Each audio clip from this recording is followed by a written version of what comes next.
El miércoles 17 de octubre, la Corte Constitucional decidió que no se pueden imponer límites máximos para la realización de la interrupción voluntaria del embarazo.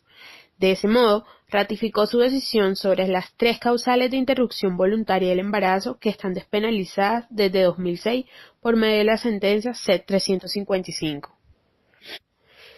Dicha decisión resultó en una votación 6-3 en la cual se tomó la ponencia de la magistrada Cristina Pardo, la cual proponía establecer limitaciones para poder abortar después de la semana 24 de gestación. En este sentido, el caso que revivió el debate sobre el aborto fue el estudio de una tutela impuesta por una mujer de 33 años, a la que a pesar de que su médico le recomendó el aborto, por malformaciones del feto y por ser un riesgo para su vida y su salud, la EPS Compensar se negó a practicarle la interrupción del embarazo. Por lo tanto, esta mujer solo pudo acceder a un aborto en la semana 26, cuando una juez tomó medidas cautelares a su favor y ordenó practicar el aborto de forma rápida, debido al avanzado estado del embarazo. El juez de tutela valoró de forma razonable el caso para adoptar la medida provisional y proteger los derechos de la mujer, dijo la Corte.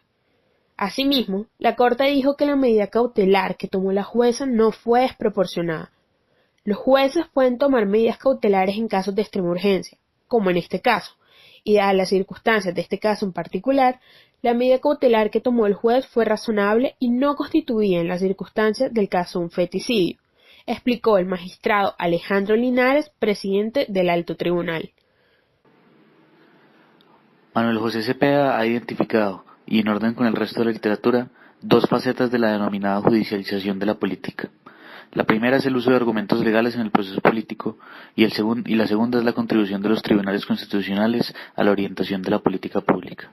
Para el caso en cuestión, nos encontramos con una decisión de la segunda naturaleza. Como lo menciona el mismo autor, la Corte Constitucional ha permeado un sinnúmero de asuntos de la vida cotidiana colombiana, entre los que por supuesto está el aborto. Ahora, el presidente de la Corte, Alejandro Linares, también declaró posteriormente que, al no regular los plazos para la interrupción voluntaria del embarazo, la Corte exhorta al Congreso de la República para que ejerza su libertad de configuración legislativa en materia de aborto y, en particular, si así lo considera pertinente el Congreso, regule el tema de los plazos. Esta afirmación tiene 2 ejes a analizar. En primer lugar, esta afirmación es una orden. La Corte exhorta al Congreso a legislar. En ese sentido, el Alto Tribunal está orientando la política pública sobre el aborto en la medida en la que está obligando al Congreso a legislar. La actividad de legislar o no sobre determinada materia es una potestad de dicha corporación y la Corte se inmiscuye en dicha potestad. Ahora, la segunda consideración es más importante. Si bien Linares menciona la libertad de configuración legislativa, cabe decir que el Congreso está limitado por los 2 fallos de la Corte que hemos mencionado, el del 2006 y el que tiene en su despacho en este momento José Fernando Reyes. Cualquier cosa que el legislativo haga en contrario con estas decisiones será susceptible de ser declarado inexequible. Aun si la Corte quisiera no hacerlo, lo tiene que hacer, pues de no ser así habría desconocimiento del precedente. A raíz de todo lo anterior surgen 2 preguntas. La primera de estas es si el Congreso tiene verdadera libertad de configuración legislativa, como también si la judicialización de la política surge como un mecanismo alterno para responder a las demandas impopulares del Congreso. Si bien las 2 preguntas que surgen pueden ser temas de investigaciones exhaustivas, nosotros nos atrevemos a decir que el Congreso no goza de libertad legislativa, pues al ser resultado de la voluntad del pueblo, tiene que garantizar su permanencia y pertinencia en la arena política, lo cual lo hace postulando y adoptando medidas acordes al sentir popular. Cabe mencionar también que el Congreso en su totalidad busca responder a las coaliciones de gobierno, al punto pues que si un congresista gozara de un margen de maniobra, este será restringido por los deberes que tiene con su partido político.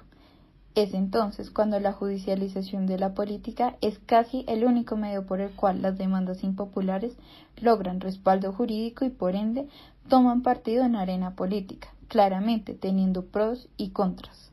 No obstante, al ser la Corte quien respalda mediante una de sus decisiones un hecho impopular, crea un gran nivel de incertidumbre entre la legitimidad democrática del Congreso y la del sistema judicial, evidenciando así la crisis de representación que tiene la nación.